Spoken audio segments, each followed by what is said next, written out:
sort of feel better about ourselves, learning some things we never thought of, and talking about how we feel. And so that is my approach, and that is the approach that we're going to have today as well. And so this is my colleague. Her name is Danielle Ford. And you want to tell us a little bit about yourself, Danielle? Well, I'm also very involved in the community. Right now I'm working in Irving for Resource Loan Credit Union, where I help a lot with financial education and for kids, for teenagers, for parents, for teachers, for everybody and anybody. I too have a passion for helping in any way that I can. So that's why I'm here today, to just kind of help you guys get some financial backing for your future endeavors. All right. And so today we're going to talk about money management, which I'm sure we hear about all the time. It's easy to talk about money because it is a part of, some people say, traditional law of evil. However, without money, eventually you can't do much, can you? However, it is not always fun to talk about money. Right? And so it's not always fun to talk about money because if I don't have it, I don't want to talk about it. Does anybody feel that way? And so if I know something costs $10 and I don't have it, you can explain to me all about how I can save it, but I don't have it. And so how effective is it that I should be in good spirits in talking about it if I don't have it? And so I stand here to say that I know this is not going to be an easy sit down. However, I will make it as easy as I can so that we can have hope to how to deal with the things that we're not trying to deal with. So let's take a look at the first slide. And so what is a spending plan, or what a spending plan will do for you? Well, before I look at the slides, I'll show you that. I learned throughout my years that it won't always happen how I want it to. In other words, I used to think that I had to wait to figure it out when I'm in the right situation. In other words, I always thought I need to be back at school before I figure out how to do my spending. How do I realize that life is going to pass me by if I wait to figure it out? Right? So don't let your current circumstances scare you and strain you. Don't let what you're going through currently make you think it's impossible.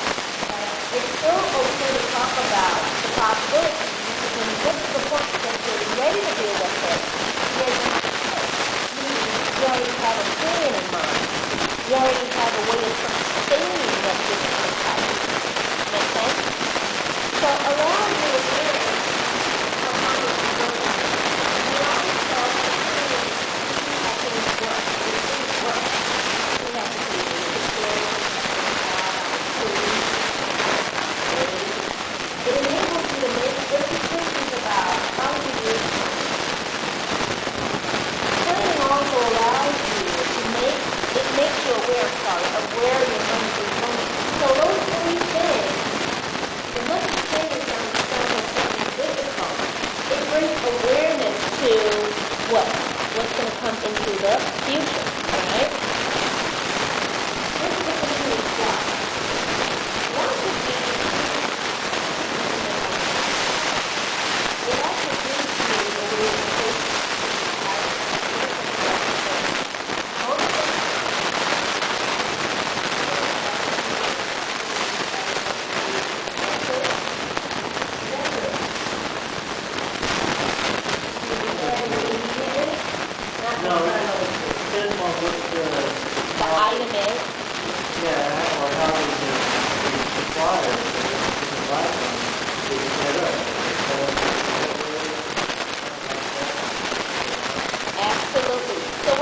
right there.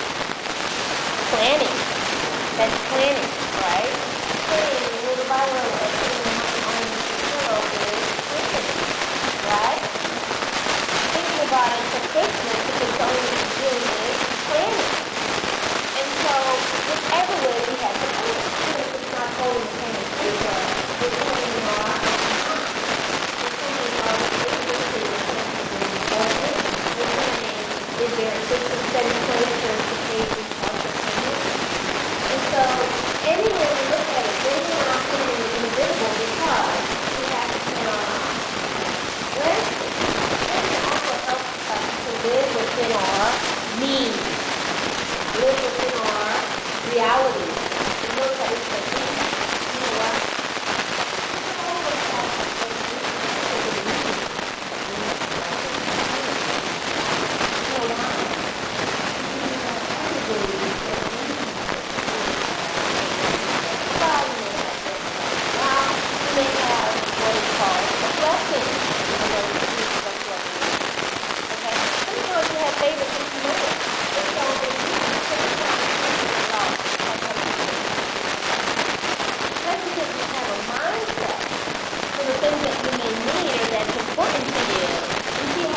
without that planning, you miss the moment.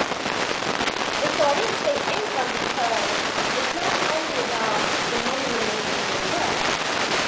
It's about the opportunities and money that comes with other needs. Okay? So let's talk about enough of planning really, enough of spending planning to do for us. It's spending, which is about methods, activity things, and also allows us to spend money without fear. Now, feeling guilty is some of us feel guilty sometimes. Think of how you buy the house together. Don't you feel guilty at on a plate of coffee? Ew, but it tastes good, doesn't it? And so planning sometimes, if we choose to make earlier and make our own coffee, then we would be planning to spend less on the things that annoys us when Starbucks gets our money. But it tastes good, but we don't have it. We don't need it. Let me go outside, get my coffee, I need that early in the morning. So it's difficult. I stand here and say, it's not simple, it's not easy, because I'm not perfect. I'm talking about that. I know a lot of people are, okay, a lot of them. And so another reason for planning spending is because it creates a way to measure our progress. It's just like setting goals. If I don't plan how I'm going to approach something, how can I say to myself I'm doing great? How can I say to myself I messed up? If I don't have a basic outline of what I'm trying to do, I cannot praise myself, nor can I knock myself. It goes both ways. It's not only about praising yourself. Go ahead. Usually we don't make sudden dramatic improvements, usually incremental. And So it also provides motivation as a team because you do a little bit better or something. yes. That's the motivation. And I like your choice of words, but for some of us, like myself, when my vocabulary is small, incremental means it could be timely. You can kind of walk into it, and so you can appreciate the progress that you're making. And that's absolutely true, because a lot of times, stress and discomfort and not achieving goals comes from the fact that we're not being honest with ourselves. Sometimes we really want to push ourselves faster than we are able to. We set unrealistic goals. I may say, okay, I need a refrigerator, my refrigerator is out, and I know I cannot afford it within a month. But because it's on my mind and I need it, I would say to myself I need it within a month. And a realistic goal would probably be 6 months or a year. And it's hard, it's difficult, but it's reality. And so step one, let's talk about the things we need, the things we need, and the things we want. Does someone want to read through the needs? Anybody? All right.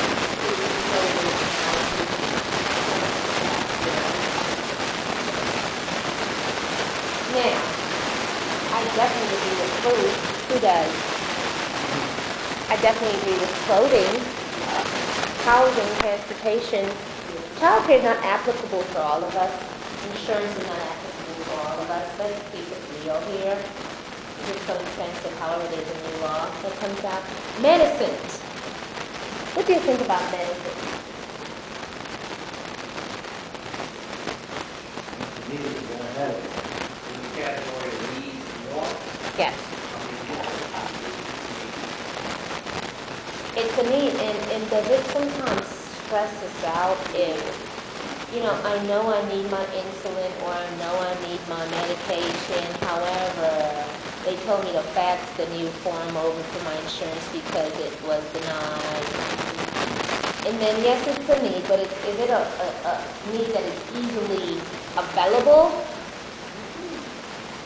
And how does that make you guys feel sometimes?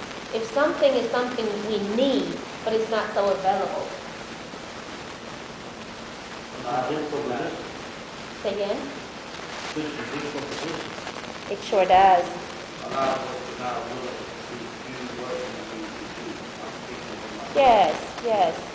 It seems overwhelming to do all the things that prepare you to get the final good that you're looking for. Sometimes you want to be motivated, but you just get tired, don't you? Because you thought this was going to last permanently. And I say that because sometimes people just tell us what we need and what we want, and they don't explain to us that it's okay to go through the emotions of something being more important than the other thing. All of these are important. However, it may be easier to get me a bike than it would be to get me a car or to get me a ride. And so I stand here to say that it's okay. Don't overwhelm yourself. When people come and talk to you or people share with you information, don't overwhelm yourself with, oh my goodness, those are things I'm supposed to have. Just know it's a list. Not all of it is going to be 100% applicable to you, but if you're doing little at a time, feel good about it. And learn a little bit more of how to help yourself to the next level. Don't get overwhelmed, and that's all I'm trying to say. Because people will tell you a whole lot of stuff. Because we do like to talk, don't we? But it's actually living those lives that becomes more challenging. Let's take a look at the wants. So we have, don't we all want lots of money?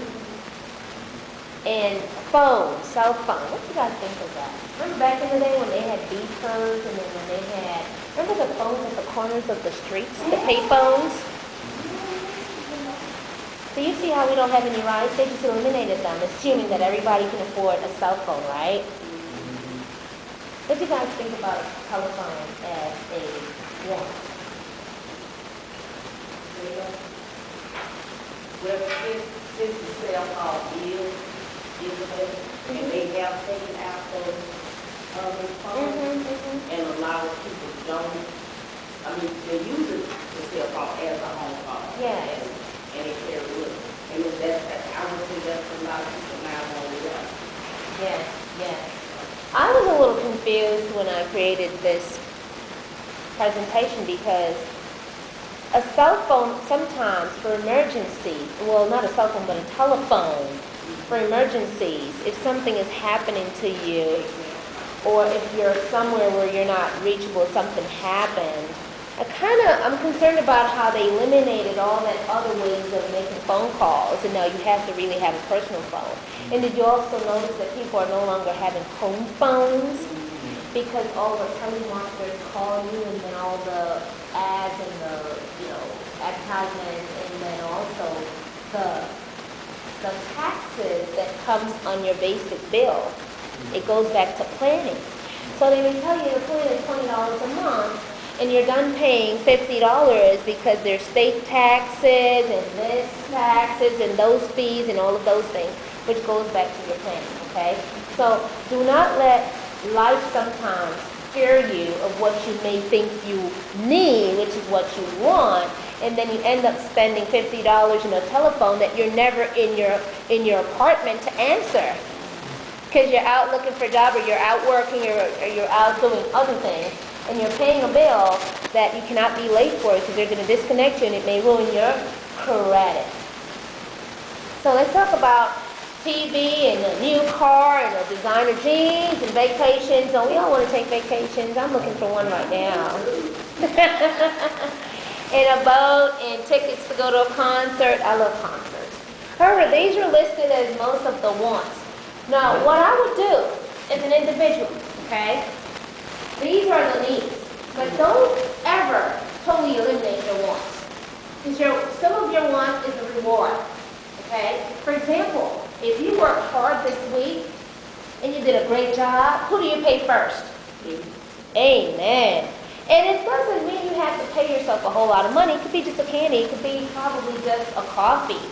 It can be something that you like that you sacrificed for a long time. It could be what? Going to the 99-cent store. And there's so many things there that amazes me. Go ahead. Are you from Houston? No, I'm not. I'm just wondering why you get fighting people to the bottom. I'm actually not from Dallas, but I'm familiar more with Dallas culture. And that's the reason why I said concert tickets, because I'm letting it be applicable for us. Do you guys still do the Diana Ross? Yeah. Oh, yeah, they just had that concert, It was there. for a couple weeks ago. Was it good? Did you go? She's not getting any older, is she? Oh, wow. All right, anybody has any comments on the wants? Does anybody, give me an example of, yes. Designer jeans. I just wanted to make Just one the comment jeans. about the cell phone. And you guys probably all know about the assurance phone, because you can get that for 253 minutes. And you can qualify for a free cell phone, which is really helpful to have a cell phone. It is a want. It's not something that you can die if you have it.